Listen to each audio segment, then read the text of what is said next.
Hello everyone and welcome to the channel. Today we're going to do something quite different. We are at the moment on Canada's Badlands, and this is part of my Canadian tour for a couple of weeks, and unfortunately I wasn't able to pack none of my RC cars. So when abroad and you see yourself without an RC car, what do? You go to your local shop and you get yourself one. So in this particular case, I bought myself my first Axial, and it's the SCX24, but this is the new model. So it comes in two colors, this orange and a full blacked out version. So the main differences between this and the previous older model is that they've changed the electronics, so it now runs a 2-in-1 10 amp Spectrum ESC. The radio, the transmitter, is also different from the previous ones.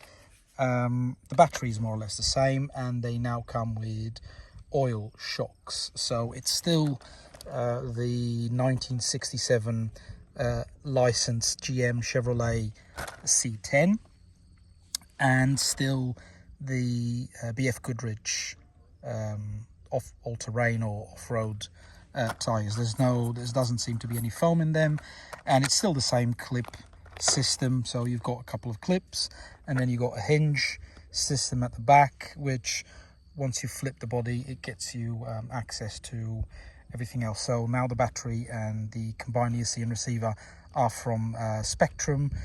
One thing I really don't like, to be honest, is how they've done the battery connection. That's the battery connection, pretty much. That's how you connect your battery into the ESC. I'm not a fan of this. This is a very minute, very small plug, and it fits in there, which means by the time you actually fit that, and by the time you finish, you want to take that off, you won't be able to actually pull the connector. You'll have to pull by the wires. So I'm not sure how long that will last. And then there's your on and off button. Pretty much that's your new oil shocks. And I'm not sure, don't quote me on this, but I think they may have changed the steering servo.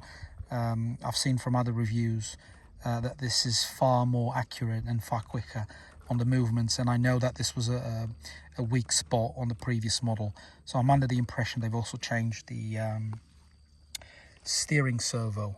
So that's pretty much it. The transmitter, they now went for a small transmitter, which is quite good, because you really don't want a 1/24 scale with a humongous transmitter like they had on the previous models. So you've got your steering and your speed trim there. You've got also the other speed trim, like 50, 75% to 100 throttle, and then you've got your reverse throttle. Okay, now that's pretty much it. You turn it on there, and then that light tells you that it's on. So if I turn it on, there you go. That's pretty much it. It's quite a simple transmitter. So this is not a full review. I'm going to take advantage of where we are. Gorgeous area, and I'm going to do a bit of a running video. So hopefully you've enjoyed this quick overview, and I'll see you all soon.